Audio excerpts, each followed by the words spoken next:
Hello, everybody. For the first time listening on Podcast One, we are now recording, doing shows, giving content 6 days a week. This is the first show on Podcast One. This is Spilling the Teen Mom Tea. And I am here with the beautiful Noelle Harlow, who is now officially on Podcast One, which officially makes her a movie star. And not only does it make her a movie star, but I'm telling you this. Listen, if you're watching this on YouTube, Mama Mia, look at this. Look at this beauty before my very eyes. Go ahead, Noelle. I just woke up. This is what it looks like. Stop it, will you? Stop it. I wear my PJs on the show. Like, this is what I get up in. This is my I gotta tell you, I love the look. I'm a big, Noelle, I listen to a lot of music, and I love the hippie scene. Like, I love the mamas and the papas. I mean, Me too. Yeah. And I mean, that's what you're reminding me of. You got the flower in the hair. You look like a 60s love child, and I'm absolutely loving it. I'll give you my 60s love child face. Now, Noelle, you got to understand, we got to talk about a couple important things up front. But before we get to that, we got to remember this is the first show on Podcast One. There's going to be thousands and thousands of people listening to this show. So I want you to do two things for me.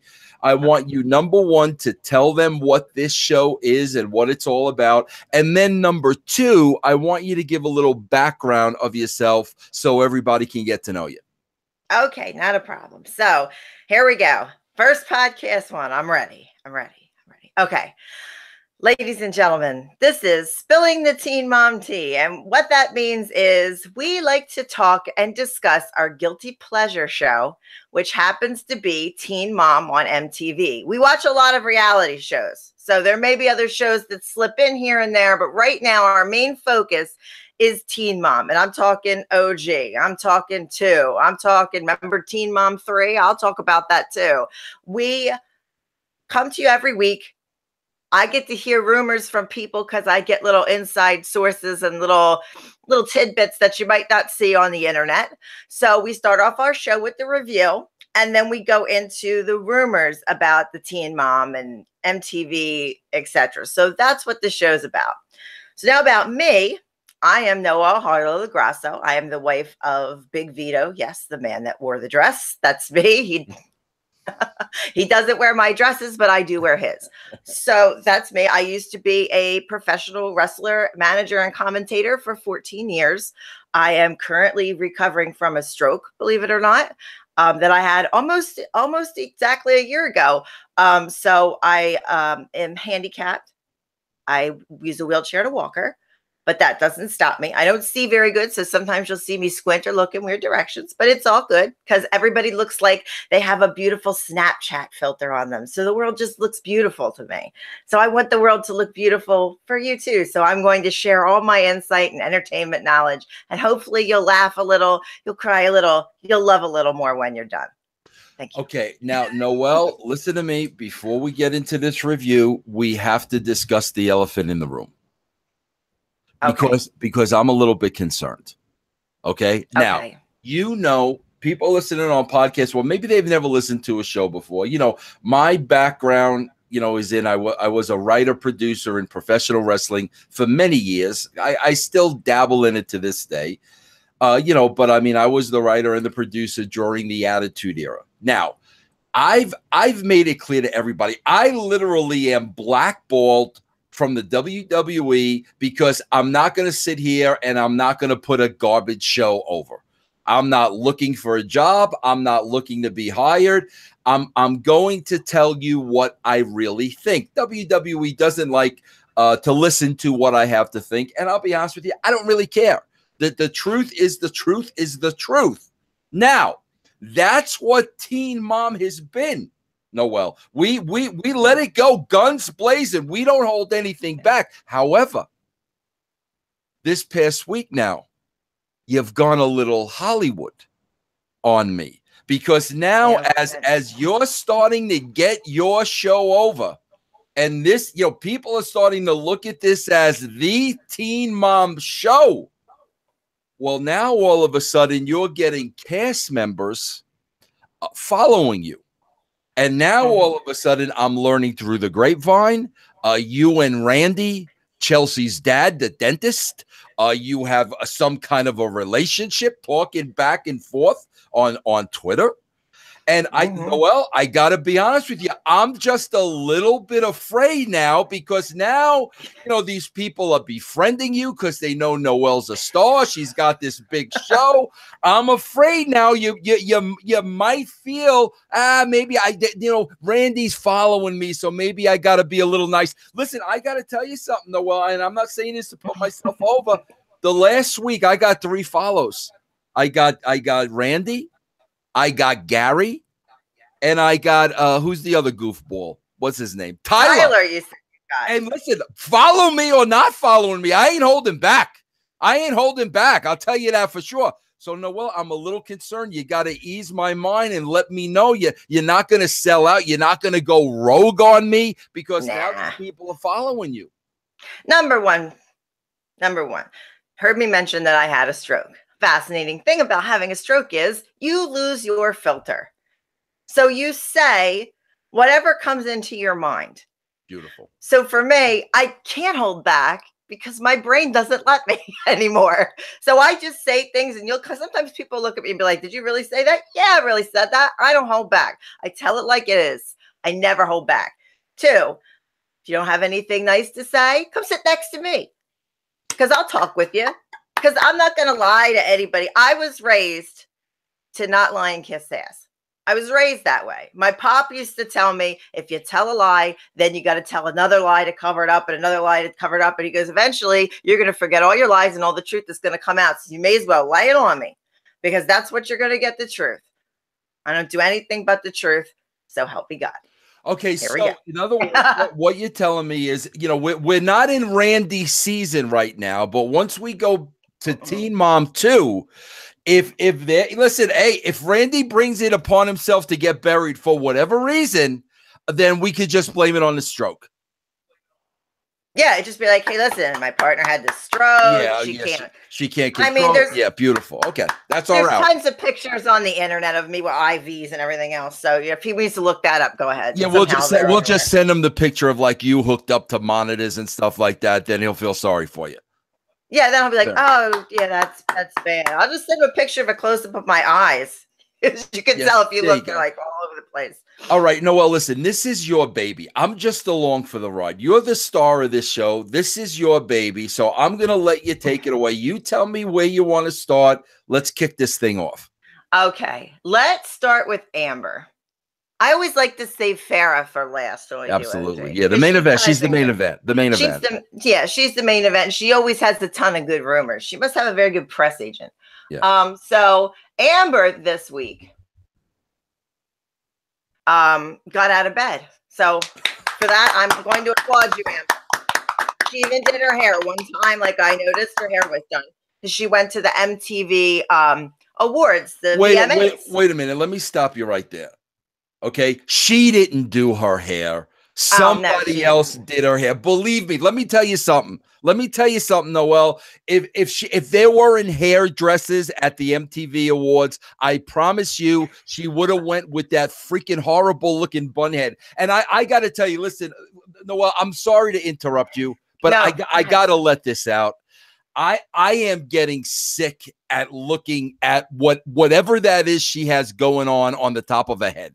I mean, literally, it's starting to become a thing with me. I'm almost starting to get as upset with Amber's bunhead as I am with Deborah. Like every time Deborah comes on the screen, I'm like, oh, I'm starting to do that with Amber now. Every time Amber comes up and she's got the little freaking pull up, I'm like, oh, and don't give her any credit. The only reason they did a hair on the MTV Awards was because basically MTV said, listen, honey, you're not going to the freaking awards with your hair pulled up on the top of your head because you're too freaking lazy to do something with yourself, for crying out loud. It's because she doesn't wash it. You know, she puts those crazy colors in her hair. Oh, see, here's another thing that people might not realize. If you're watching for the first time, I am a master of all trades. I have a degree in cosmetology science. I had a CDL so I could drive trucks. I've done everything. You name it. I've made pizzas. I've done everything. So from a cosmetologist standpoint, she's not washing her hair at all. She's trying to keep those crazy colors in your hair because they run. They're pigmented. They don't stay in your hair. You bleach your hair out. They put the color on top. When you wash it, it starts to run out. So instead of washing it, she's putting it in this bun. I'll tell you how I know she's not showering. Later on, when we start talking about Andrew, who came into the picture, later on in the show, they showed her in her flip-flops rubbing his leg with her feet. Ugh. I need a drink to keep the vomit down. Yeah, no, that. Yeah, why'd you even say that? Now you reminded me of that. I remember that. Her feet were so dirty, like dirt, bro, like dirt. And she's out to dinner at a nice place, dirty. Hey, Noelle, you're Italian, right? No, I'm Irish. Believe it or not. Okay, I'm going to teach you a word. Okay, I'm going to teach you an Italian word. Okay, I learned this word many years ago. K boots. You know what K boots means? No, that's one I don't know from V. K boots means somebody stinks. K boots. Like if somebody passes you and they smell, you look at the other Italian, you just say K boots. And that's what's happening with me because you told me this. Now you told me she's not washing her hair. So now I'm seeing the vision and I'm like, now I'm going through the whole process. How do you not stink if you're not freaking washing your hair? So now I'm looking at her not only as bunhead, but as, now smelly bunhead and the whole thing. It's getting to be such a freaking turn off to me. And she could use dry shampoo on her hair. Like seriously, if she's trying to not get it to like the colors to run out, either get a wig, honey, or do some dry shampoo because that bun looked tight to her head. Ugh. I thought she looked so good when the MTV folks fixed her up, but who am I? I mean. All right, so go on with the Amber story for the week. Go ahead. Okay, so Amber's little story from the week is that Andrew came after the MTV Awards where everybody was talking about, this new guy and what with Matt. And Matt told her, when you're done with your man, why don't you tell me so your husband can come home? It's like, yeah, some great husband. He robbed her of $250K. Right. So, like, really, you're the husband? My husband wouldn't rob me of $250,000. So he comes home, or Andrew's there, and he drives her over to see Gary, the kid. Yeah, Gary and her kid. 1 second. So Gary has this dad bod shirt on. Ugh. I want to know. How many times is he going to wear that dad shirt and shorts? Like that's what I took of that whole scene. Yeah, it's like, but I got to tell you something, Noah. I give Gary a pass. I really do. I give the guy a pass because I think the guy really tries to be a good dad. And I mean, thank God. What's the little kid's name? The kid. I don't know. She calls her Boo Boo. Boo Boo. Okay, yeah. And let's face it. Can you imagine if Boo Boo had to just depend on Amber to raise her? That hot mess. So, like, I give Gary a pass because the guy's responsible. I give him back. You know what else I found out about Gary? Because this is going to be interesting to you. He started following me this week, and like real quickly, I kind of looked at that little paragraph description. Gary has a cookie line. Like he sells, like that's what he does. Oh, really? Yeah, that's a good idea. Well, you know what? Which was fascinating to me because all these other teen moms that have their own businesses, they're constantly hawking the businesses on the show, which is smart to do. I'm not going to take that away from them. I would do it. Yeah, but I'm surprised Gary never mentions that. Well, I think we should mention that on the show because I think he's a stand-up guy, even though I'm picking on his dad by a shirt. He really has raised that girl. He really has. She went away to rehabs and jail and all this other stuff. He stepped up. Not only that, but he got married. He had another child. He has a farm. He's doing him and he's doing it good. And she can't straighten herself out to save her life. But here's my here's my thought of why I think he doesn't promote the cookie line. Are you ready to hear this? Yeah, give it to me. Do you think he makes all the cookies and then eats all the cookies before he could sell them? That's quite possible. And that's why he really doesn't promote the cookie line, because by the he bakes them, they come out of the oven, he eats them, and there's nothing to promote and sell. Shoot, that's why I stopped baking. All right, hey, listen, Gary, see, I gotta say, Gary, listen, you follow me, bro. You're probably listening to. No, we like you, Gary. You're responsible. You're one. Listen, we can name on one hand the responsible parents in both shows. We can, and we've done that. And he's one of them. And thank God, because she's a freaking mess. And listen, Noelle, I got to tell you something. And I know you and I are from the same school, because I know who you're freaking married to. Okay. I know the guy. I know he's a freaking monster. He's as old school and Staten Island. I get it. I know it. I understand it. That's why, listen, I got to tell you, Noelle, I got a problem with foofy guys. But by foofy guys, I don't mean homosexuals. I mean foofy guys. What's this guy's name now? The new guy? Andrew, listen, when you're dressing when you're a grown man and you're dressing in plaid shirts and yellow pants, yeah, as a man, Noelle, as a man, I got a problem with that. Be a freaking man. We're men. Be man. Did you see what I put on Twitter yesterday? I had a Twitter poll yesterday.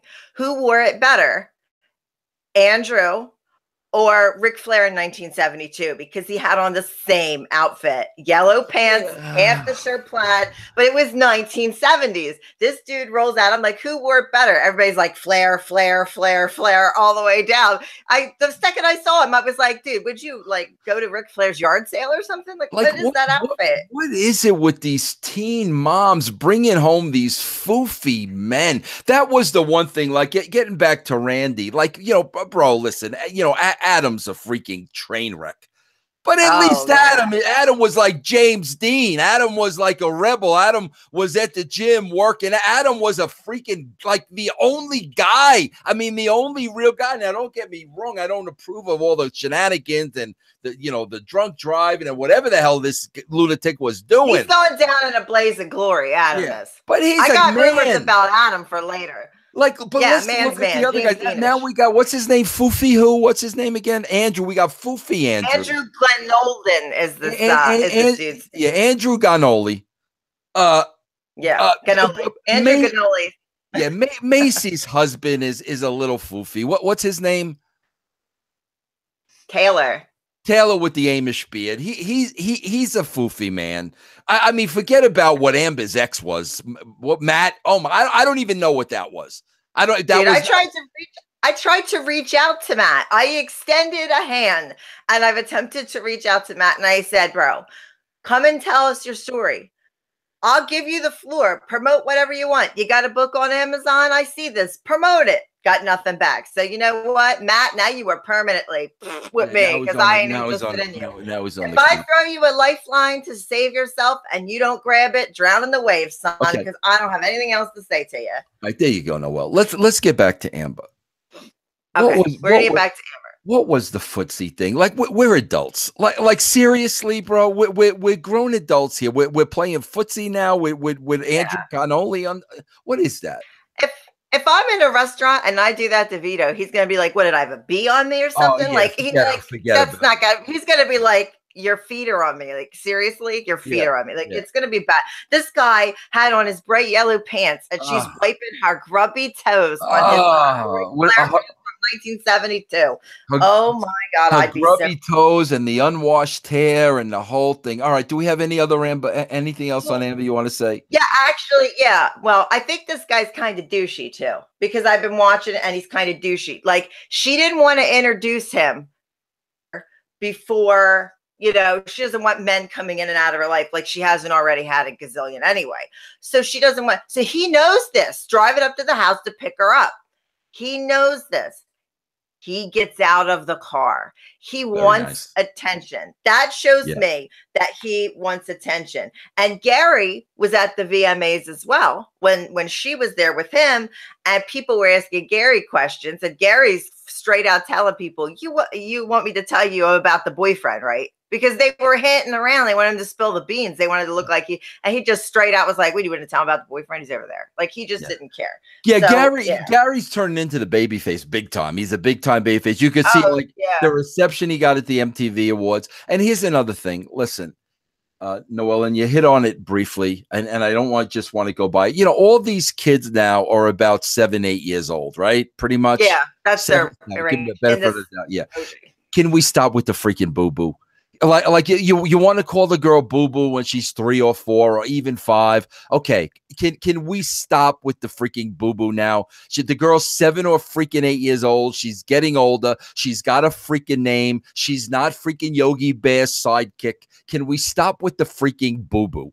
Maybe she just calls her boo-boo because she wants her to steal picnic baskets in the park so the ranger doesn't catch her. Yeah, and she can, like she's so cute and little. Boo-boo, go take that picnic basket, and then maybe that's the situation. Stop already with the boo-boo and the bun head and the stinky feet. Now, all right, what's that? You get me sick with her. Now, know what else? One more thing with her that I noticed. Oh, what? I'm sorry, I gotta say it because I noticed it and it bothered the shit out of me. Took a shot at dinner with Andrew. Now, normally you wouldn't think anything about somebody going out Cheers and popping a shot on a show. She's in recovery. You're not to have alcohol. You're not to have pills. You're not to have any of those things. And what did she do with this Andrew? First time he met the kid, they go out to dinner, bang, she hits a shot. Banging it down. And she's doing the and doing the shot. And I'm like, not good. Andrew, already bad points for me. Plus, I have a friend that runs people's names through the system for me.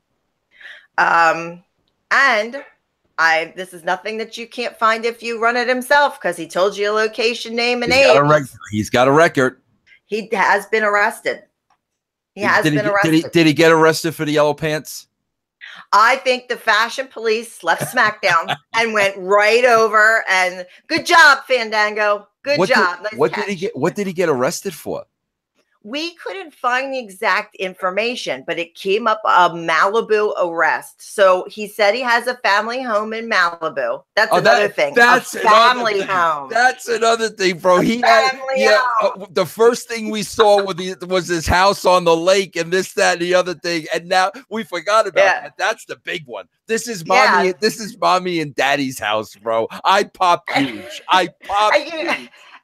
Caitlin was in the room with her when everything was going on. And you know how she is. Like, she comes from like renting apartments and leaving in the middle of the night, that kind of stuff. So she goes, "Wait, you rich? You got money?" And you notice he silence, radio silence. "Oh, I live in Malibu. Is that your house?" Family home. That was the best. He got snagged on that. And I was like, all right, so he's got money. I don't think so. I think mommy and daddy have money. He's like the ugly version of Scott Disick from the Kardashians. Great point, man. You are dead on today, man, with the drink and the Scott Disick reference. I'm watching. I had the laptop. I was watching. You're all over this. All right, what's next? Yeah. Who's next? Comb over Caitlin. Yeah, because she didn't do too much. In my opinion, she was the Amber of this episode because at least I got to see some of Amber's habits. Caitlin didn't do anything really. Can I tell you something about the Caitlin story this week? And I swear to you, Noelle, I'm not saying this because me and Tyler DM'd each other this week. I'm not. I swear to God, I'm not. But I swear to God, man, when I was watching this thing, especially towards the tail end, I was really feeling bad for this kid with the dad, bro. What a freak, bro. I gotta tell you, Noelle, again, this gets down to being a man. You know what I mean, bro? When the father becomes the child, when your parent. And you know what, bro? Here's the thing, Noelle. It wasn't really anything that Tyler was saying, but it was just his face. You know what I'm saying? And then you start thinking about, see, that's what happens, man. Then you start thinking about, how this kid was raised. And I mean, here's his dad. I mean, in and out of jail, in and out of rehab, bro. The guy can't get out of his own way. His freaking son is taking care of him. And I swear to God, this was really like I ended this show like really, really feeling bad for him. Me too. I had the same feeling. And if you think about it, over the last few years, we saw Butch from 16 and Pregnant because he's married to Caitlin's mom. Well, used to be. They're divorced now. But we saw this angry, lashing out. It stands out in my head when he said to her, "You got a tattoo for a kid you don't even have." I'll never forget that he said that to her because she wanted to remember. She didn't want to forget, and she got a tattoo. And a lot of people do things like that. But he was so angry and had such anger in him. And then we go to like the last few seasons where you start to get Butch's story, where he was abused very, very badly when he was a child, horribly abused.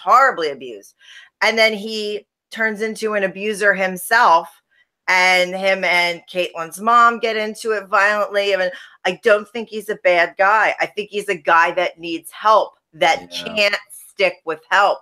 And here's Tyler going, "Hey, Dad, I looked for some places, and after you're done the fence," because he's giving him a project. He's like giving him busy work because he's afraid now that he's out, he's going to go and get in trouble. So he goes, "Here, build this fence." Like, that's something you go when you're in the bank and you have little kids and you go in and you say, "Here's a coloring book and crayons."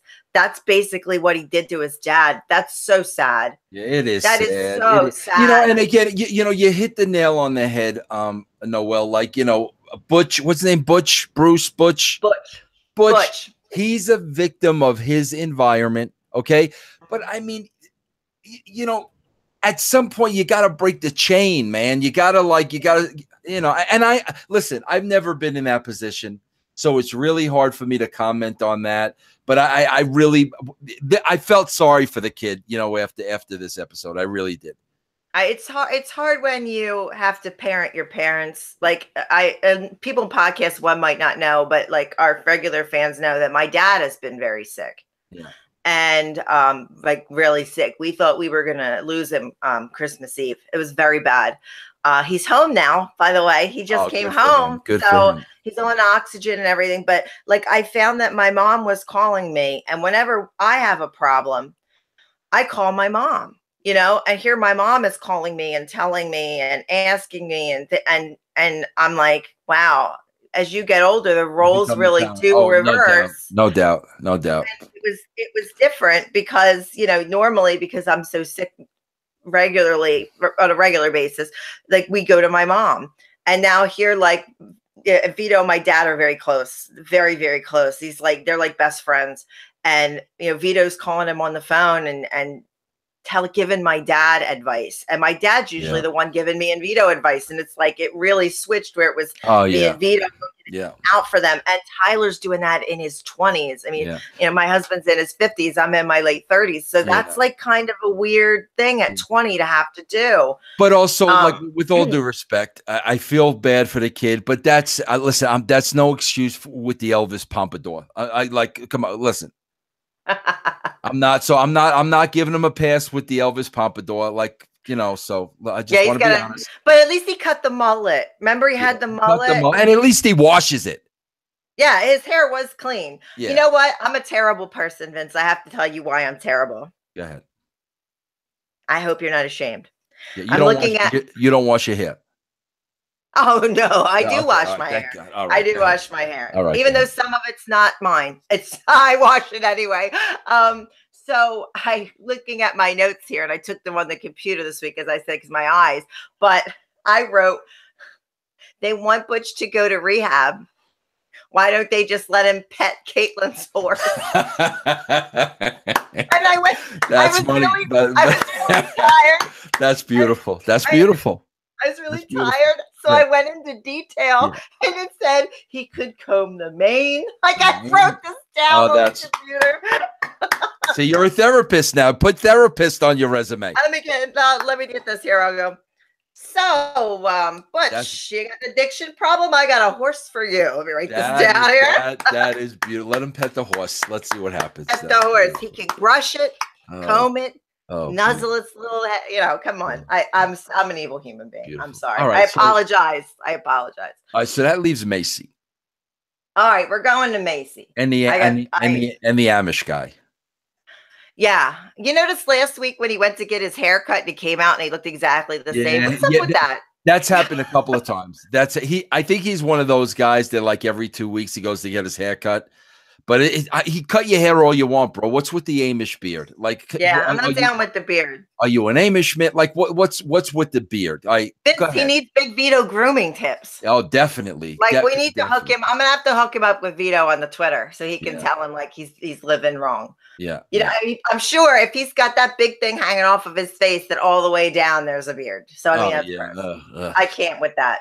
But not a lot of Maci news. Like again, they're looking for an office. They serve beer at the office, so we'll take that one. They tried to like almost cheap pop us a little bit because she's like, oh my God, we have a problem. And they left us like that little clip. And the problem was they misspelled the t-shirt. Well, guess what? I misspell shit all the time. Big freaking deal. You know what? If people bought the t-shirt, tell them send the t-shirt back. It's not going to break your bank. I'm sure people were not lining up around the block to get a t-shirt from you that has Los Angeles spelled wrong.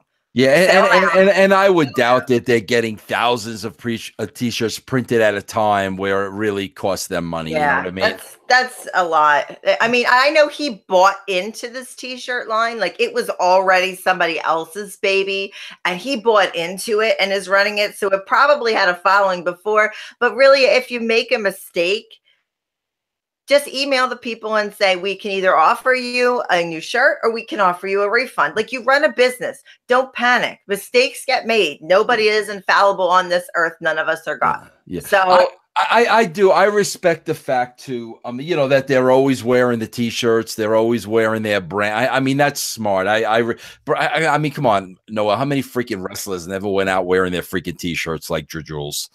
Yeah, I know. They look like chicharros. I hit you an Italian word. That's my favorite Italian word. That and putain. Yeah, putain. Yeah. Do you know my favorite wrestling sign of all time? Okay, I swear to God. I was at the very first. This is how far wrestling has fallen. I was at Madison Square Garden the very first time Hulk Hogan wrestled Randy Savage. And I got to tell you, you know, Noah, you remember when you're in stadiums or you're in an arena and you can remember when the building shakes. You can remember though. Yeah, listen, I am telling you, Madison Square Garden sold out. People hanging from the rafters. The garden was shaking. I'm being. Hey, and listen, this is way before I was writing anything. So this has nothing to do with me. You know what I mean? So I'm not putting it over because I was involved. I wasn't, but I was there. The building shaking, bro. This guy's got this sign. Well, the greatest sign I ever saw in the history of wrestling. Elizabeth is a Butana. And I was I popped so huge for that song. All right, so you know my other word that I like, and I have a story with it because it's awesome. Vito and we had a Rottweiler that we adopted that was a show dog, and she has since passed away, but we loved her like she was our child. My son took to her right away, and they did everything together. So her name was Taz. Taz Marie was her name. Because they name when you have a show dog that's a Rottweiler, each litter gets a letter. So you have to say T. So Vito's like, well, we don't have to follow that. I think we should call the dog Gumara. And I said, Gumara? He says, yeah, because she's like, you know, my other woman. I got you and I got the dog. Guma. I was like, you got me and you got the. I was like, her name is Taz. Like moving along. Like you're not gonna. No, that would have been a hell of a name. I get the reference, Guma. I like that. Do you know that he had a dog named Brother because everybody goes brother. Yeah. So he had a Rottweiler named Brother. I almost named my dog Yogi. I swear to God, I was like this close. I was gonna name my dog Yogi Gimmick. I had a cat named Gimmick. There you go. I had one cat that was the calico, and her name was Wookie, and she was white, and she had the calico stuff on top. Well, then my ex-husband had given me a new kitten for Mother's. This is like a gazillion years ago. Give me a new kitten for Mother's Day, and it was black, and the calico part was on bottom. And I'm like, look at that! I was like, that cat stole Wookie's gimmick. And then we never called the cat anything but Gimmick after that. I love that. All right, now are we up to the main event? Let me just see here. Oh, you know what kind of just no. We gotta talk. We gotta talk Ryan for a second here. Yeah, we Ryan. have to. Can I ask you a question? But before we get to Ryan, what's the new wife's name? Mackenzie. Can I listen? You're a woman, okay? What is it about Mackenzie? I look at her and I'm trying to put my finger on it. What is it about her that makes her just not attractive? Like what is it? I can't put my finger on it. There's something that just does not. What is it? She's kind of like, well, we talked about the hair thing and the forehead thing, and like it kind of, that all goes together. But she also doesn't dress really good for her shape, and like, you know, I hate to pick on people about like weight and things like that, but it's not that with her. She's just doesn't dress attractively to her shape. You know, I understand that, but there's something about her face. There's something about her facial features that, like, Ryan married her when he was high, so maybe she looked like Marilyn Monroe to him. Maybe he has the Noel Harlow filter, like I see everybody, and you all look like rainbows and happy faces. And speaking of high, Noel, don't as a kite. Don't freaking tell me that guy is not sitting there having a conversation with her and he is clean. Come on, stop. Did you see his eyes were the same as they were on that Father's Day episode where his mom gave him the records? His eyes were, and the way he was talking, his speech was terribly slurred. Well, you know what the beautiful thing is? Here's the beautiful thing.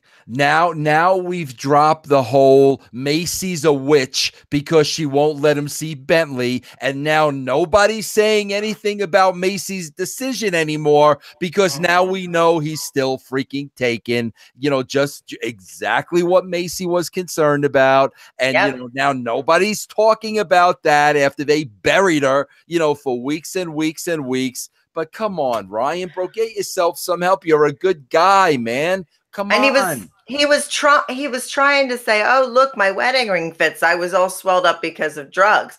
No, you still look bad, Ryan. Like, you need to get it together. You have a son. A son needs his father. Don't make somebody else step up in your place. Thank God that Taylor, Mr. Beard, is an incredible dad. He's an incredible dad to him. He's a great dad. The Amishman. Yeah. He's a really good dad. Amos Amishman over there. He definitely looks out for all those kids, and he treats Bentley like he's his own child. At the same time, his father's alive. His father's here. He's going to miss that time that he didn't spend because he's not on little drugs. And I think also, too, Mackenzie claims she didn't know he was on heroin. She knew he was on drugs, but didn't know what he was taking. I guess he was very secretive about it. But it wasn't secretive if you look through the camera, because he was nodding. I got to tell you something to give. I'm not a big fan of this Mackenzie because I don't like her. I didn't like her when she called my girl Maci out on Dr. Drew, and Maci took the high road. And oh my God, if that were me, I would have ate that girl up and spit her out. Maci took that, and I never forgot that. So that's why I never liked the girl to begin with. But I got to give credit where credit is due. She's over Ryan. Like you could tell she's over it. Like she's over it. You could tell it's she's not gonna like put up with what you could tell by her mannerisms and what she's saying. She's over it. You know, when he was trying to, I guess, apologize at this dinner that they had together, the look on her face was like, yeah, well, you're sitting here high now. Yeah, exactly. That was 100% the look on her face. And I had the same reason to not like Mackenzie as well. Like, you know, you always defend your family. You always stand by your man. I'm old school like that. I will defend my husband till the end of time. I just will. And I live with him and I know him and I defend him. But if my husband does wrong and I see it, if my husband is doing wrong and it's hurting a child, I would have to say, hey, listen, I'm not going to go after so-and-so. I'm not going to do this. I'm not going to do that. you and I are going to have a talk about what you're doing. And I'm not going to go after another woman or the mother of your children or whatever. And it's not even hearsay. It's not like everybody's going, oh, Ryan's on drugs, Ryan's on drugs, Ryan's on drugs. Then if somebody kept saying that, then I would be like, well, show me proof. Oh, you don't have any proof? Okay. Well, then I'm going to go to him and ask him. He says he's not. Okay. She has proof. Yeah. And he says he's been on drugs. So it's not like she's clueless to that situation or that scenario. Yeah. It's like when anybody tells me, oh, your husband does this, your husband did this, your husband did that. Well, guess what? I've lived with my husband and been with my husband almost a decade. I know what he does. I live with him. We spend almost 24 hours a day together because he helps with my regular, like my therapy and my healthcare stuff. So we're together all the time. If somebody said he did something, I don't see it. I've never seen it. Yeah. So that's the same scenario. And Maci's been through this ride a lot longer than this Mackenzie has, regardless. Now, let me ask you this. Can Caitlin's horse help Ryan at this point? Why did you wait till I tried to take a drink? I think that Ryan should go over. You know what? I got an idea. You can have Butch brush the front, and then Ryan can braid the tail. Yeah, braiding is relaxing. It's a relaxing thing. I think even better. Can you imagine if they all started getting their own horses? You know, Ryan gets a horse and Butch gets a horse. You know, that'd be cowboy hats, and they changed the whole theme of the show. Now it's going to be a Western, like Westworld, and I'm going to ride into. Tremendous. I do have to say, all of these people have chickens, and I put it in my notes. Did you ever notice everybody has a chicken? Yeah. You go over to Gary's, he's got chicken. Yeah. You go over to Caitlin's, they got chickens. Yeah. Why does that? Am I missing the boat on this chicken thing? Chelsea's got chickens. Yeah. Everybody has chickons. Yeah. Please, somebody tell me out there. I don't get the chicken thing. I don't get the chicken thing. Yeah. Why do y'all have chickens? I don't understand. My mom told me when she was little that they had chickens. Okay. And I never had a chicken. See, I'm a big animal obsessed person. Bruiser's not in here. I have a dog named Bruiser Brody. He's sleeping. But Vito has to curtail my animal purchases because I'm just like, I love them so much. Let's take them all home. So he has to keep me like in check. But my mom had chickens when she was little. They got them in their Easter baskets because apparently you used to get chicks in your Easter baskets in the 50s and 60s. So she said those chickens were mean as shit. They would chase you. They were horribly mean. Yeah. So, and please, like PETA, don't call me on this story. My grandfather has been gone for many years. He was the man. I'm not interested in what you have to say. I'm an animal lover. But this chicken that my mom had, that apparently she loved this chicken that was an asshole. I don't know how she loved it. Bit her sister, her little sister, Cindy, bit the shit out of her. So my grandfather just went out and off the head went. They were going to eat that shit anyway. Yeah, see you later. The kids didn't realize it. So my mom goes, it was terrible. And I had to laugh. I love my mom so much, guys. I totally love my mom so much. But my mom goes, it was terrible. It was still running around, but the head was the other way. The chicken went out of the head. Yeah, it was running around like a chicken went out of the head.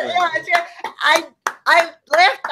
I thought she was joking. It was a shoot. That chicken was running around. Sure, you never heard you running around like a chicken went out of the head? A chicken with its head off. Legit story. Chickens do run around without heads. Without that, you learn a lot of things on this show, podcast one. We talk about women's issues. We talk about animal issues. We try to tell you where things come from. Chicken without a head. My grandfather cut the chicken's head off, ran around.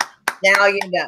And the more you know, I'm making my more you know rainbow. The more you know, the better. Okay, main event. I don't even know what I was saying. Chickens. Yeah. I lost track. But yeah, that Ryan thing, high as a kite. Maybe you should get some chickens too.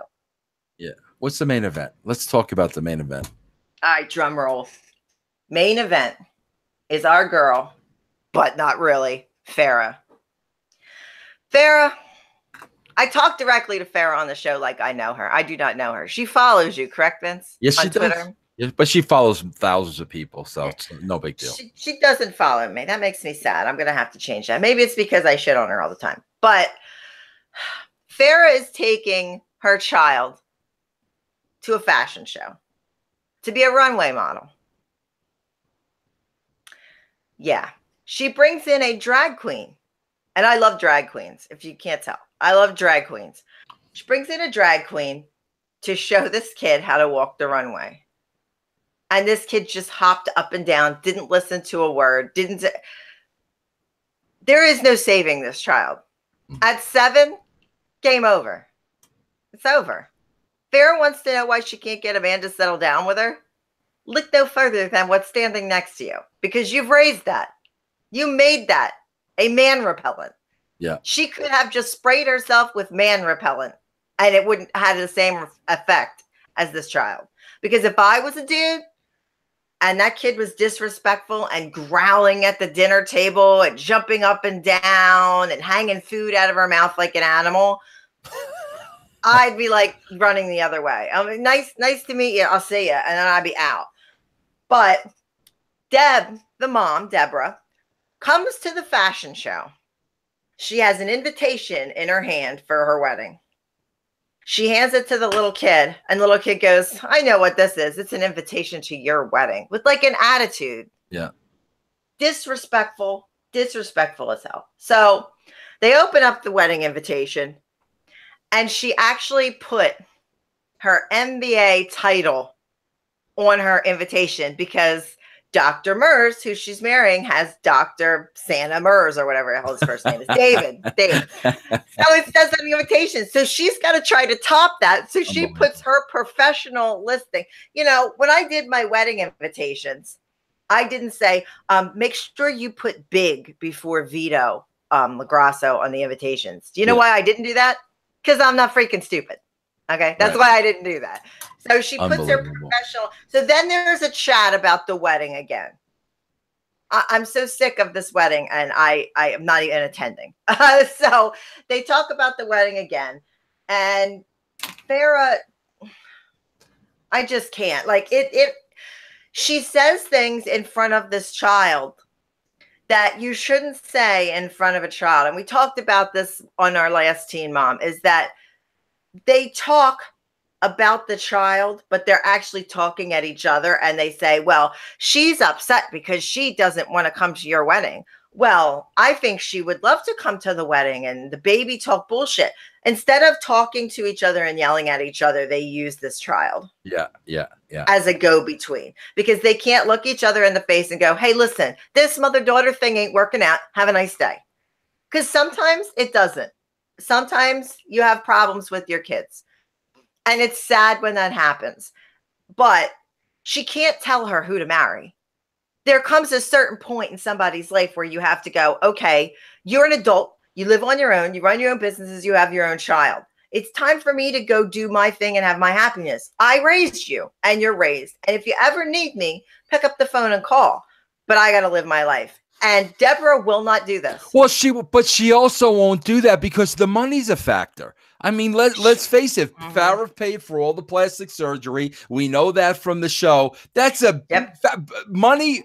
Farrah having money is a big factor to both freaking parents. You cannot deny that. It's as clear as day. If Farrah was flat broke, I don't think these two would be anywhere around. No. And you know, the stepmom lit me up too, because Farrah walked down the street and around the corner, but like still within earshot of Sophia and the mother sitting on a bench who didn't converse at all. They just sat there playing with phones. So the grandmother seems to be super interested when she thinks the camera's rolling on her. But when they didn't realize the camera was still rolling on them, they were sitting, and they were telltale sign of body language. They weren't sitting straight forward. They weren't even sitting towards each other.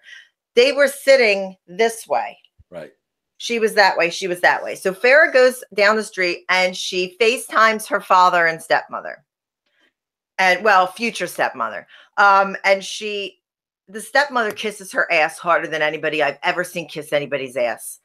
She really sucks up to her. And she says to Farrah, she's putting up this thing, you should be number one in your mother's life.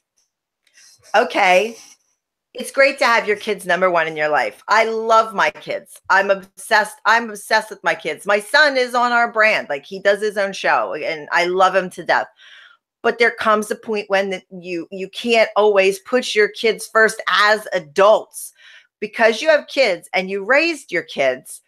when they're little, you always put them first. Vince, we've talked about kids before. They are number one when you're raising them. When you're getting them through college, they're still number one. You got to look out for them and teach them the world. This girl's an adult. She made an adult decision to shoot dirty movies and porn. She made the adult decision to open a furniture business, a Froco stand. She's an adult. She has her own homes. It's time for Deborah to be able to go and be happy too. She's taken these insults and abuse from the 7-year-old child constantly. She's like, I don't want grandma. She's doing this because Farrah's teaching her to do this.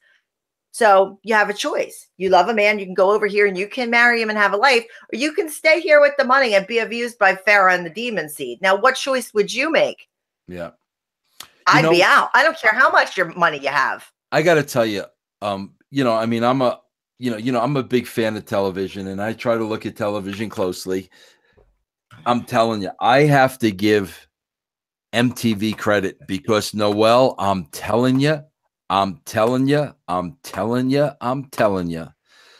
they already know this and it's in the back of their mind. And I'm telling you, they're going to let this Farrah and the Damien story continue until we see Damien become Farrah and until we see Farrah become her mother, where they are that is what they're banking on. They're banking on, we've been following this since birth, and you literally are going to see year by year by year by year this demon child become Farrah, and Farrah now become her disrespected mother. That's what they're banking on. And I got to tell you something. I give them credit because if you hang with this show, that's great TV. Are you aware, Noel, of that movie? My God, I can't think the name of it, but they shot it in like real time over a period of 18 years. Oh, yeah, where they shot the kids and then the next. And Yeah, over the same family, like 18. This is MTV's game plan. The demon kid is going to become Farrah, and that's going to be the show. They're not going anywhere with this series. And I'm going to tell you, listen, I hate to be this way, but it's going to be great to see. It's going to be great to see Farrah have her hands full with this kid. And this is all the stuff leading up to it. Hey, Noel, I want to ask you a question because yes, sir. Yeah, because this is exactly what we're talking about. I'm with you. There comes a time, my kids are 30, 27, and my daughter just graduated college. She's 22. Okay. So my 30-year-old son, Will, is married. My 27-year-old son, VJ, he lives with his girlfriend. He's got a good job. My daughter just graduated college, 22. Okay. We just sold our log cabin in Indiana. And when we sold the log cabin, we got X amount of dollars. Okay. So, I take that X amount of dollars. Listen, I'm a simple guy. I've never bought a fancy car in my life. I've never bought the big house. That's not me. I take my money, I put it in the bank to know I have financial security. God forbid something happens, there's money in the bank. I'm not going to waste any of that money. Okay. Mm-hmm. So my wife, out of the clear blue sky, turns around to me and says, oh, maybe we should give each kid X amount of dollars. And I looked at her, I'm like, are you out of your freaking mind? Why would I do that? All three of my kids are now freaking adults. Okay, with all due respect, my parents never handed me a large sum of money at any point in their lives. And I said to my wife, I said, they are adults. Mm-hmm. I don't understand how me giving them money benefits them, because once you give them that, they're going to expect more. And I also explained to my wife, and at the end of the day, listen, they're going to get it anyway. When we die, where do you think the money's freaking going? They're going to get it anyway. But as adults, and they got to make it on their own, man. They got to get through their own. And, you know, it's not easy. Like for young adults, me and my wife struggled early on, but nobody freaking helped us. And I mean, you know, part of that is tough love, where like, you know, they've got to go through those stages of life to know, hey, listen, man, nobody's going to always be there with a handout. You're going to have to do whatever it takes to get through, you know? As Vito told me the same thing. My parents have always been very, very good to me, and they have money. My parents make very, very good money. My dad's now retired, but my mom still works. She works IT and computers. She builds medical computer systems. So my mom's like a genius, and she makes a lot of money. I don't ask them for money. If there was an emergency, they would try to give us money. They tried to help us over the years. But when I hardly lived at home from 17 years on forward. I was hardly at home. So I was mostly on my own at that point. And I got married young, and I moved into a rented house. I had my daughter, and I got married to her father, and we went hungry. I wouldn't go and ask my parents because I knew that we would rely on my parents if I asked for money. Because I was raised an old school way. You go out and you earn it. So we went hungry, and I would give to my daughter first. And the first Christmas we had in that house, my sister, who's a year younger than me, still living with my parents, she went out and she bought us one of those big, huge Christmas bags full of snacks and like ramen noodles and stuff that would keep. And she came to the house with this big bag. I opened it and I cried. Yeah. Because I was so hungry, and I wouldn't go ask anybody for money. You think, oh, he gives me a big diamond ring and I cry. I'm like, oh my God, look, there's chips and Cheetos. And I've got to, but that's the struggle. I learned from that. Right. Now I have myself financially set well. Vito's very smart. He came from a poor family. He has himself financially set well, that he can take care of me and that I can be here. My house is paid for. My cars are paid for. We have 3 cars. Cars are paid for. Everything's paid for. And we did that. There gives you some sense of pride in working hard when you own something. Handing out money to people, there's no sense of pride in that. It's like if you teach a man to fish. The old saying, you know, I can give you a fish, but if I teach you a fish, you can eat forever. Right. That's my theory too. My kids aren't as old as your kids, but my daughter will be 20 this weekend, and my son will be 18 in March. But my son, people know my son has special needs. He has autism and visual problems. So I'll probably end up having to take more care of him than I would my daughter because, you know, of his issues. But they never ask me for anything. Yeah. Never. I try to give them things, they give it back. And with all that being said, can you imagine Deborah going to her daughter and asking for money for plastic? Can you imagine that? She did it. There is a clip of the show. Oh, yeah, no, that's what I'm saying. She did that. No, that's a fact. That. Yeah. She called on the phone and asked her for several $1,000s to get one of those injectable facelifts done, which didn't help any because she still looks like the Crypt Keeper. Oh, Brandon. So, well, she looks like a Crypt Keeper with a feather. Yeah. Yeah, like a Kesha Crypt Keeper. Oh. Say that 3 times fast. Kesha.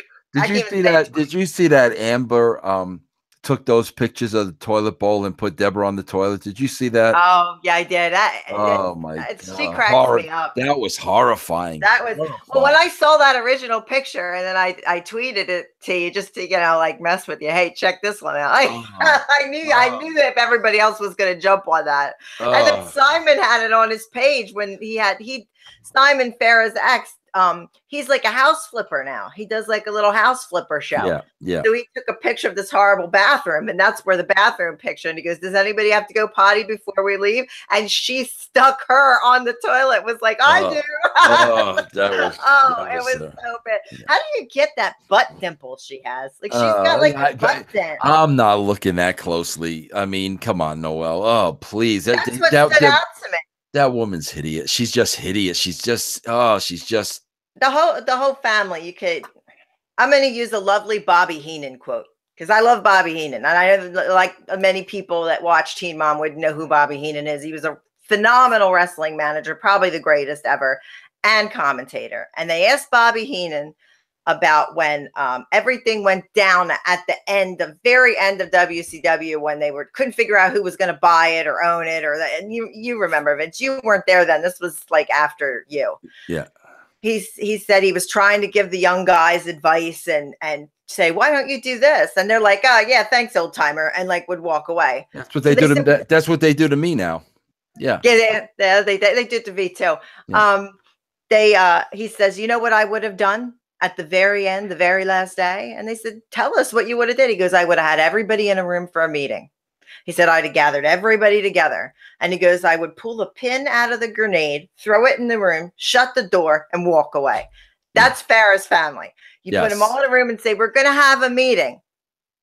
Boom. That's it. There's no other way to fix that. I can't. Therapy ain't going to fix that. That is years of just years. Yeah. And the kid, this episode was a lot about the kid. I don't know if anybody realized, because I focus on her, make fun of her so much with the scary, like Brock Lesnar eyes and all that stuff. But she said, Farrah was talking about her mom trying to tell her to put a tattoo on the kid's head for this fashion show. And she got all bent out of shape about it. And when the little kid heard that, she goes, what the freak? If I'd have said that, it's about my grandmother in front of my mom, my pearly whites would be on the floor, because I'd have got my ass kicked for that. You don't talk that way. I got to ask you a question as a cosmetologist. Okay. Listen, we see, listen, it is obvious. Nobody, you can look at every one of these stories over the first two, Teen Mom and Teen Mom 2 and Teen Mom OG. Nobody throws away money like Farrah. You know, you could say, the wigs and the clothes and the this and the that and but nobody throws away money like her. Nobody. With that being said, Noel, like, I don't know. I mean, I could be wrong here. That freaking monster's teeth. Is it too young to put like braces on that kid? Like, don't you get braces at like a young age? I mean, is she too young to put braces? Okay, because I see that all the time, and I'm like, with all the money you spend on yourself, that kid's got pretty messed up teeth all the time. She's got to wait till she loses all of her teeth and her adult teeth come in, because if she puts braces on her now, it's not going to change the adult teeth that are going to come through. They have to come out before you get the braces on. Yeah, that's why I often wonder about that when the kid smiles, and she has a unibrow too, and she waxes that kid's unibrow. There was a big thing a few years ago about when she was a baby. Yeah, she got a lot of heat for that. I remember. Yeah, that's bad. That's not good. But the kid's definitely disrespectful, telling people when Farrah talks right over her mom when they're in the car. And mom's telling her she had sent her an article about marriage and making marriage work and things like that, which she could have just like been like, all right, mom, whatever. No, she had to point it out. I don't have the time to be looking at things that you send me. And then the kids in the back seat yelling, everybody stop talking. So she's already started being Farrah. Farrah's yelling over her mom and her kids yelling over her, and they're all in the car. If I was the limo driver, I would have just went, where's the nearest pole I can ram us all into so I get out of the car? Yeah. What a nightmare. Yeah. I don't understand like how she justifies the way that child acts. Yeah. Well, like I said, we're going to see this develop right before our eyes, which is going to be tremendous. They're going to ride it right out. What kind of dirt we got? Talk to me about the scoops, the gossip, the dirt. This is my favorite part of the show. What do we got? All right. Here's my dirt. Now, for all of you that are new to us here at Podcast One, to our Teen Mom, this is our dirt segment. I have some inside dirt. People send me stuff. I research. I've got things that run police records. I got somebody that does that. I got somebody that does everything. So I get the scoop. I get it quick. So here's what I'm hearing. And we cover all Teen Mom rumors. So we do 2 and OG. Yeah. Kaylin and her girlfriend have broken up. Oh, God. And she has a podcast, Kaylin does, which I didn't know about, but I got tipped off to. You're not competing with us, girl. I'm sorry. Well, you're not competing with us. Farrah used to have a podcast on Podcast One. Yeah, I heard that. I never listened to it, but well, I mean, but obviously when you don't want to do the work, it's not going to be around for a long time. So I don't know if people realize how much work. Like I don't know how you do 6 days a week. Crazy. Yeah, it's crazy. Yeah. Like we do our show, and then I have to all week find the rumors. I'm writing, I'm watching the show, I'm contacting people. I'm trying. That's a week. Plus, we do the Big Vito brand. You do the wrestling stuff. So you're doing the same thing. I'm filming him and doing his stuff. And podcasting and keeping your brand out there is very, very difficult. And if you don't full-time job. Yep, absolutely. Yeah, you could not do this part-time. You could not go and work at like the Shell station and then come home and podcast. I mean, even you just couldn't do it. Yeah. So Kaylin broke up with her girlfriend. They're going to remain friends. This girl is lost. She has zero parental guidance. She does not speak to her mother because her mother has addiction issues. She met her father once. I don't think she should have ever ended her marriage with Javi. I think that they didn't have enough time together to work at it because he got deployed so fast. They got married and then he got deployed. I don't think they ever worked at their marriage. Yeah, I agree. And I'm going to use a parent example again. I was speaking to my mom yesterday, and she was joking about how long Vito and I have been together, and this is like the longest relationship I've ever been in, and I think the same for him. And she's like, "Oh, you guys are forever." And she said that a family member that we had was only married for a few months, and he was away. So she said, you have to work at it every day. Yeah. And if somebody's away, when they come back, start fresh, start over and work at it again. Yep. Younger people don't do that today. They just get a divorce. You know what? Work at it. And I've been divorced and I hung in there for a long time and it was a bad situation. But now that I'm with Vito, I learned. And I learned from him because he's significantly older than me. You have to work at it. She never works at it. She goes from boy to girl to man. Doesn't work at it. They don't give themselves time to heal after broken relationships. Either see Amber for details because that's the case. They just go to the next one, and it's not a good scenario. By the way, Javi's profile picture on his Twitter account is him and Bree. Just so you know. I saw that. That's a shoot.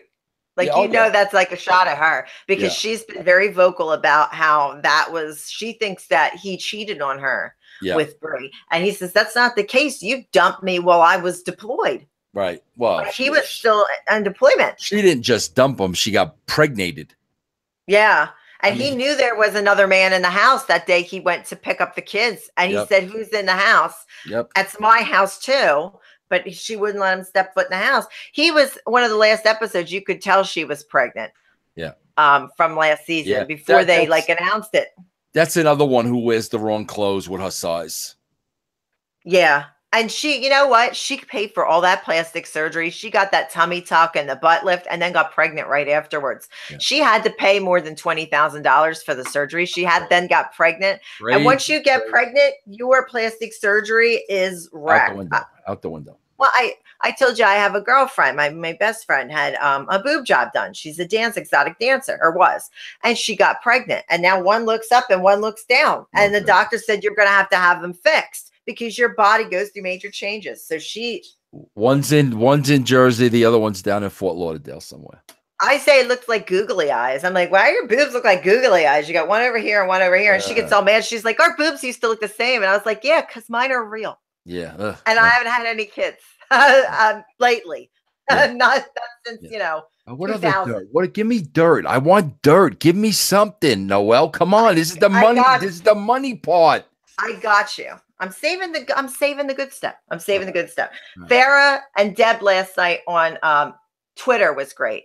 A fan was trying to get CBS to put them together in the show The Amazing Race, you know, where they race around the world. That's a tremendous idea right there. I think that's money. They should sign on the dotted line. God, that would be tremendous. If Viacom is listening or something, sign this up. So people started, this is just last night, people start retweeting this.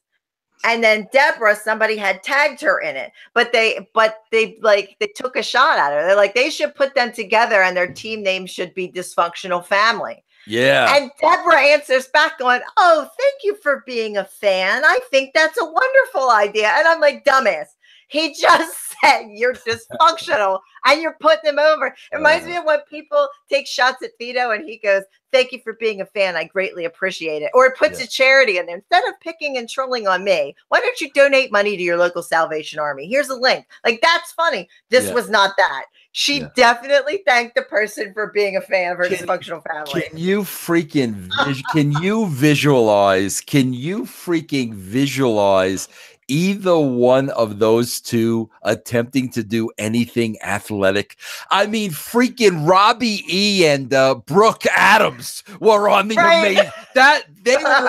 Amazing Race. Can you imagine them trying to do anything athletically? Can you imagine? They'd wear those stiletto heels and those tight little dresses, and they're running through jungles and shit. Oh my God. That would be great. Oh my God. Y'all need to pay-per-view that. I would pay to see that. I would take money out of my pocket and pay. What an idea. But she thought it was great because they said team dysfunctional, hashtag team dysfunctional. Well, thank you very much. I think that's an amazing deal. Like, oh my God. Tremendous. So I laughed for a good 30 minutes on that, because when I stopped laughing, then I would think about how she put it over, and then I would laugh again. So that was my last night. I was laughing at that shit last night. That was funny. Now, here's something that I find interesting. And it's going to bring up a little bit of a debate. All right. And I know when people watch this on Twitter, they're going to debate about what I'm going to say. First off, I want to say I live in a rural area. I was raised right outside of Amish country. So I'm outside of Philadelphia, but I'm raised right outside of Amish country. And I know Mennonites. On Point Jody Simmers is on our show with us all the time. She was a Mennonite. She grew up a Mennonite. People have guns. People go hunting. My father was a hunter. My father wouldn't hunt anymore because he says now he can't imagine hurting an animal. It changed him. Yeah. And he grew up that way, hunting. People hunt for food around here. That's a big thing. But I would never give a child a gun. And that bothers me. So I read an article. I researched the article that I read. I went on Instagram. I looked it up. This is true. Leah Messner, or Messer, however you say her last name, she's from Teen Mom 2. And everybody knows her because she has the twins and one of them's sick. And she has the third child, Adeline, who's 4. Yeah. Jeremy, her ex-husband, gave Adeline a gun, a big gun for Christmas. A real gun. An absolute real gun. And then he went on to call it a toy. And he called it a toy to this child. This bothers me. I've known people that keep guns in their house and they keep them locked. My father always keeps his guns locked. He always kept them locked in a closet. We didn't have access. He gave this child a gun and took a picture and said he was taking her to use this gun. She's 4 years old. Did we was there any Leah response to this or no? Leah, I did see no Leah response to this whatsoever, but the internet blew up on it. Yeah. You don't give a 4-year-old a gun, but even above giving a 4-year-old a gun is you don't call that gun a toy to the child. Yeah. Because play with toys. Yeah. I wonder if that's going to be a part of the show, or like MTV isn't going to go anywhere near that. I was curious about that because, you know, that there's a lot of debate on gun control. Yeah. And my opinion, I remember my opinion doesn't reflect those of Vince, Podcast One, Realm Network, YouTube, Big Vito. In my opinion, I agree with you. Automatic weapons should not be out there. Children should not hold or handle guns. Everybody should have to take a class before they should even own a gun. Come on. We shouldn't even be having this conversation 4 years old. I mean, even if you were talking 10 years old, okay, well, let's have the conversation. There's no conversation at 4 years old. My son is 17 and he'll be 18 in March. And he likes war stuff. Like, he's into history. He's a history buff. He loves Nerf guns. He has tons of Nerf guns. If anybody goes to our YouTube channel, Nick G is my son's name. And he always shoots his Nerf guns at the end of the thing to end the thing. And he's really funny. He wanted a real gun, and I would not let him have one because I don't want guns in my house. I just don't want guns in my house for no other reason than I just don't want guns in my house. Yeah. My dad got Nick a BB gun. And my son is going to be 18. And my mom had a fit. She's doing the Christmas Story thing. She sees out of one eye. He'll shoot his other eye out. Okay. Yeah. My dad gave the BB gun to Vito and said, this is for Nick. You and Nick take this and go shooting. Now, mind you, my son is almost 18 years old. He is supervised with a BB gun. This man is handing a 4-year-old child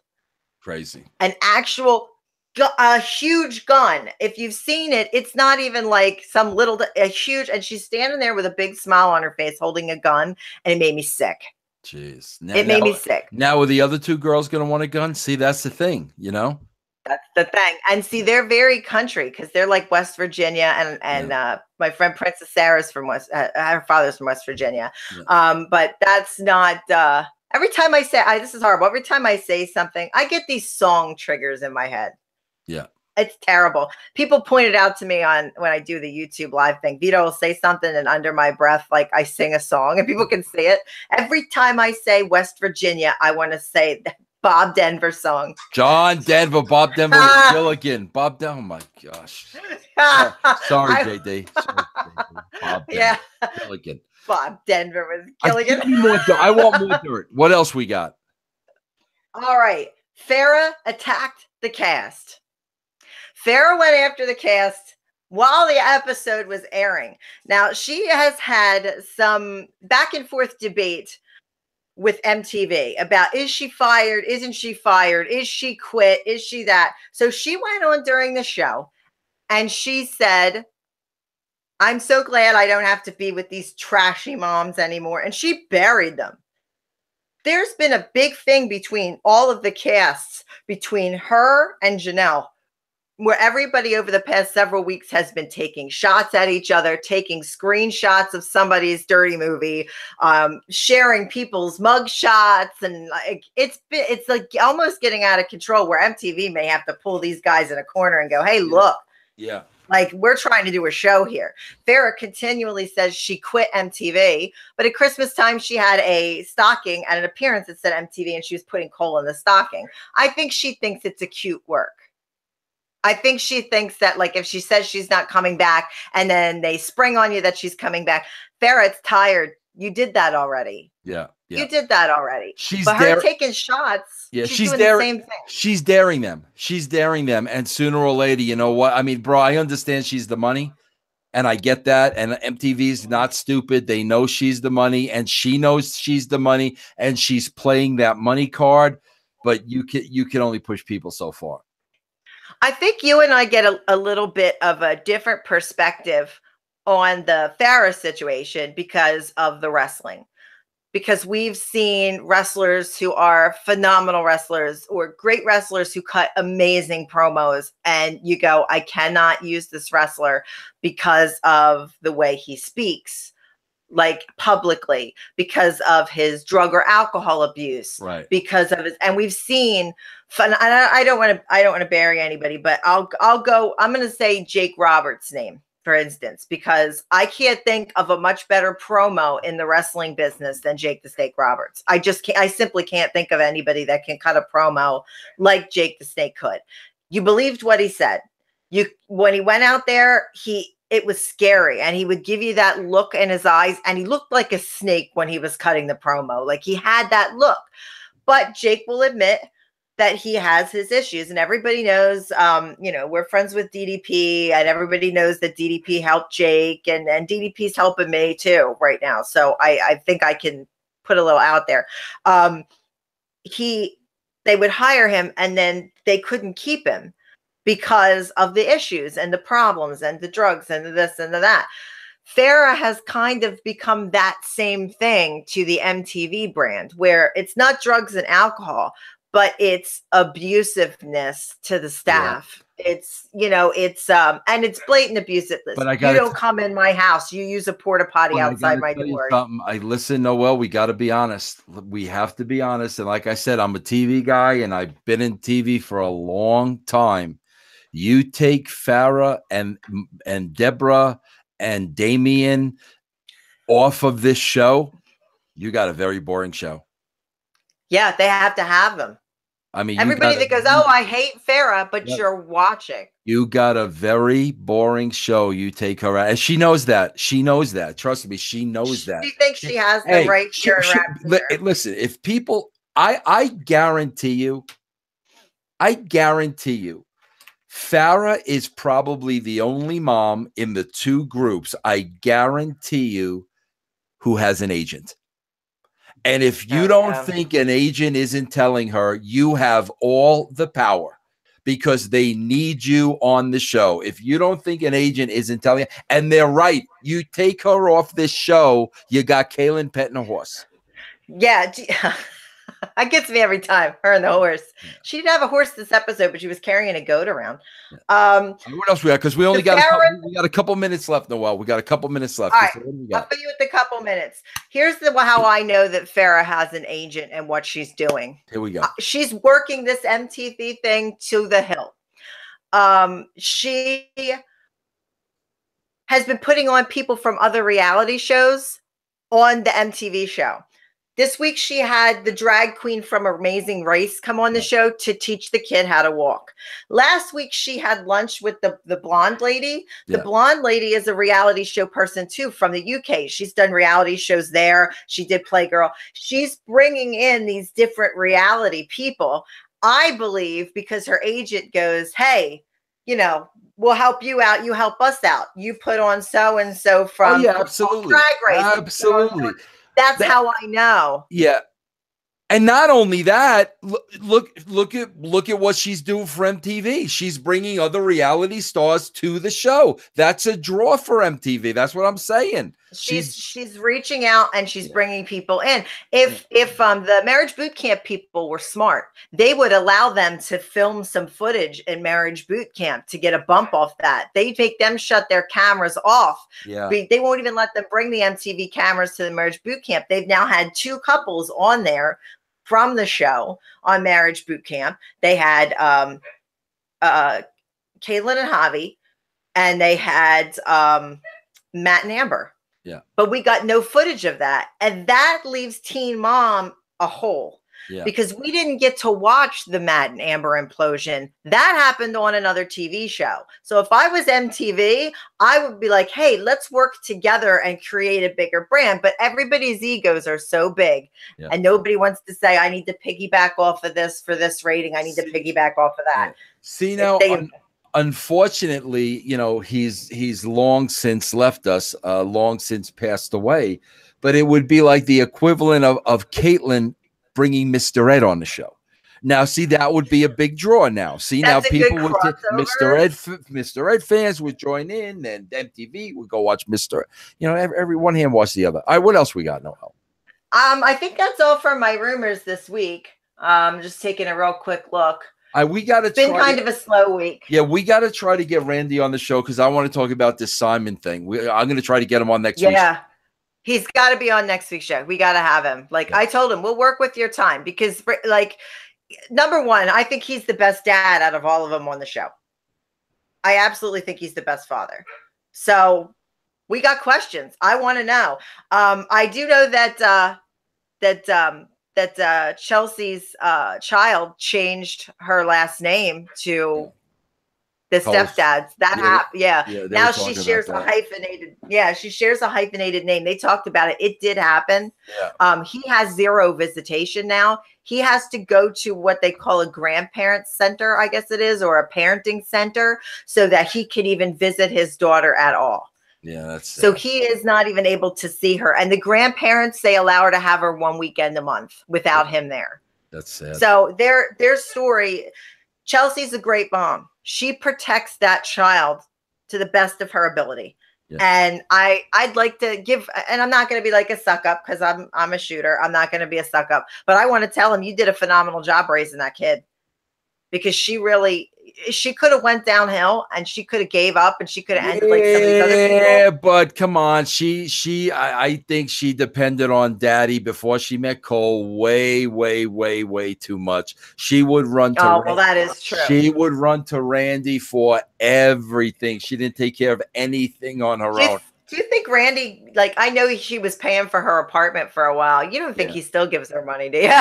Because he's got a big dental practice. He's a big dental guy. I wouldn't think so anymore. But I think she depended on daddy way too much. That's my opinion. Yeah, but at least she's not ending up like some of these. She's no screw up. She's definitely not. No, definitely not. And she tried to get her education and continue her education, which is a good thing. Yeah, I tell everybody what's going on in your world. What do they have to go to? Where are we sending them? All right, guys, I got a couple places that you could go to check me out. If you want to learn more about me and the things that I've done and the cool stuff, go to harlowink.com. Ink is INK. Go over there, check it out. I've got videos. We've got some of the previous Spilling the Teen Mom Tea videos that I have on there. So if you want to take a look at those, catch yourself up, head over to harlowink.com. We've got bigvito.com. That's Vito's web address. He's got different stories he tells about our family and things on there. So check that out. He's got merchandise. We have shirts at prowrestlingtees.com/the Big Vito brand. We also are sponsored by Collar and Elbow. We are the first sponsored couple of Collar and Elbow. All you have to do is type in the code Big Vito. You get 10% off. They have a signature series shirt of Vito that's pretty cool. Pays tribute to his father, Lorenzo, who owned pizza places in New York. You can go check out our YouTube channel. It's YouTube/the Big Vito brand, youtube.com, /the Big Vito brand. And we put regular content on there. Content goes up several times a week. We have shows on there like our son, Nick G, has a show where he pranks people. That's really funny. We love that. He pranks the family, car dealerships. He does great impressions. He's amazing. So go check him out. We are going to do a grooming show with Vito because it got requested. Everybody was blowing us up. So we're going to do a how to manscape video. No, we are not going to show anything dirty, but we're going to teach you what to use on your face. I joined up with Ipsy last night. Ipsy is a service that sends you makeup to try. You get 5 different things in the bag every month. So I'm going to be reviewing the Ipsy bag because everybody was asking me about how I do my makeup because I don't see. Well, I'm going to show you how I do my makeup when I don't see. So we're going to review the Ipsy bags that come in and tell everybody all the cool products and stuff. So that'll be a new show on our brand too. You can follow me on Twitter at producer BVB, that stands for Big Vito brand, or you can follow Big Vito at the Big Vito brand. I'm also on Facebook under Noel Harlow Lagrasso, so check me out. I think that's all my stuff. Yeah. All right, everybody, there you have it, the first show on Podcast One. I hope you enjoyed it. We will be back next week, same bad time, same bad channel, with Spilling the Teen Mom Tea. Thanks, Noel. We will see you next week.